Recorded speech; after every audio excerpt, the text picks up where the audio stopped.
What's up, guys? Welcome back to the pull-up progression. Honestly, I am not happy. If you watched my previous video, you remember that I was doing 100 pull-ups with 20 kilograms. I managed 10 sets of 6 reps, 45 seconds of rest, and 10 sets of 4 reps. So I did 20 sets of pull-ups with only 45 seconds of rest. I significantly reduced the amount of time I spent doing pull-ups. So it only took me about 30 minutes to complete the 100 pull-ups. And overall, the session was really easy. But I also mentioned that after the workout, I started feeling a slight sensation in the back of my left shoulder. It wasn't painful, but it was definitely like a warning signal that, whoa, I'm on the verge of an injury. At first, it wasn't anything serious, right? During the pull-ups, I just knew something felt a little off. Then later, when I started doing handstand push-ups, I could feel it much more clearly in the back of my shoulder. And that's when I started thinking that maybe it was time to reduce the volume a bit because my tendons were finally starting to speak up. Fast forward to today's session, I was doing 30 kilogram weighted pull-ups and I planned on doing sets of 2 reps, right? The reason for that is because during my warm-up, I actually felt pain. This time it wasn't in my left shoulder, it was on the right side, specifically around the tendon near my armpit. I'm not exactly sure what that tendon is called, but it's in that area where the lat connects toward the shoulder.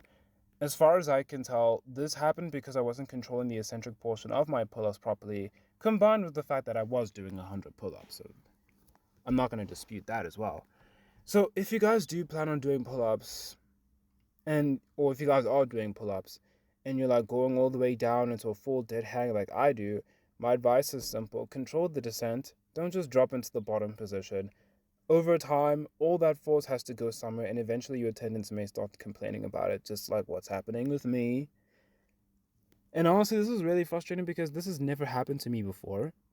I mean, I used to always train in this similar fashion, doing 100 pull-ups, allowing myself to drop into the pull-up so I can get that extra bounce into the next rep.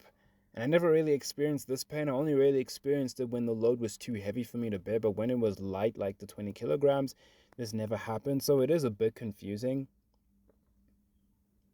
Maybe it's my age. I don't know.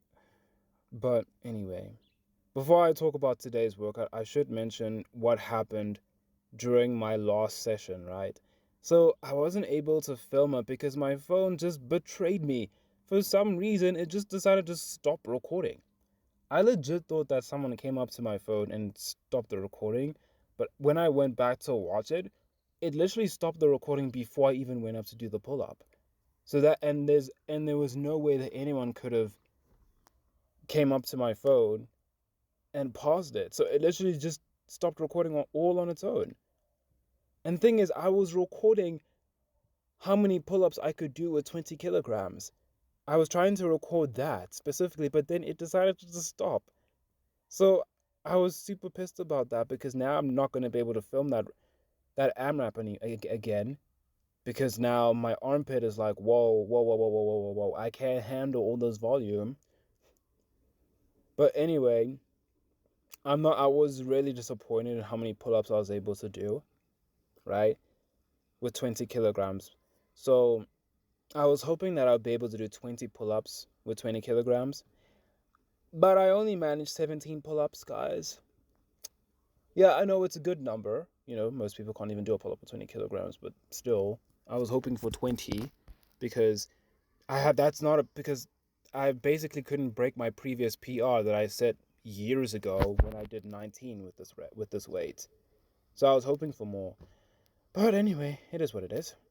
And it doesn't really mean that I won't be able to progress. I'm definitely still going to be able to progress. I can now increase the weight. I mean, if I'm doing 17 pull-ups with 20 kilograms and doing pull-ups with 30 kilograms, it will be a walk in the park.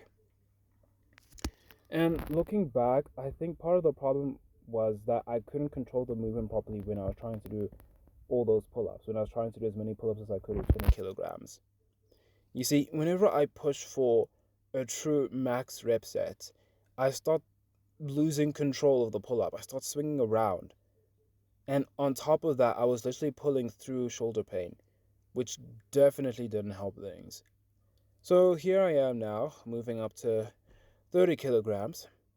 In the previous session, which unfortunately wasn't recorded, I completed 7 sets of 3 reps. It wasn't painful and overall felt pretty manageable.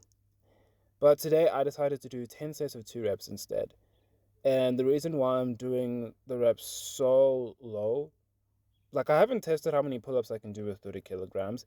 And normally I would test how many pull-ups, how many repetitions I can do with a new weight before I start training it. That helps me to determine what the number of reps that I should be doing in my working sets. But in this case, it's not necessarily necessary because usually, let's say for example, I'm doing pull-ups, right, with 20 kilograms, and I get to a point where I can do 15 sets of 5 reps with a specific amount of rest. That basically tells me that when I increase the weight by 10 kilograms, then I can start working with sets of 3 reps, right? Sets of 3 is like the normal working weight, but now I'm choosing to do sets of 2 reps instead of sets of 3 because sets of 2 will allow me to really slow down the tempo and control the reps. So right now, as you guys are watching this, you guys are seeing that the pull-up is really slow. Thing is, I could speed it up very much, right? But if I did that, then it wouldn't allow my armpit tendon to recover. So sets of 2 is just going to allow me to heal that tendon more and help it to calm down. I'm hoping that will be the case, right? But something else happened during this workout, guys. So while I was hanging from the bar, I started feeling pain around my rib. And it actually became harder to breathe. The strange thing is that once I stopped hanging from the bar, the sensation would ease off.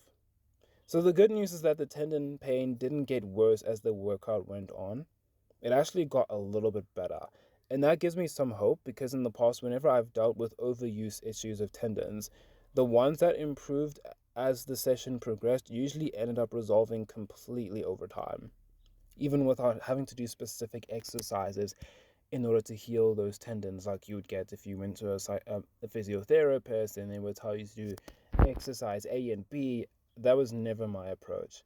Honestly, for me, the way that I recover from basically all of my injuries, particularly tendon related overuse injuries, is just by modifying the activity, making it less intense, and then building up from there, and also listening to the body for pain signals.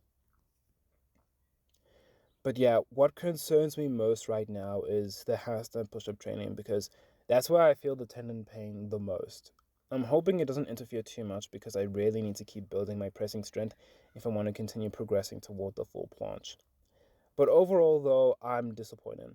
Part of me wishes I could have stayed with 20 kilograms a little bit longer, doing sets of 7 reps so that I can reach, my 20 pull-up threshold. But, oh well, it is what it is. But anyway, that's all I've got for today, guys. I'll see you guys in the next one.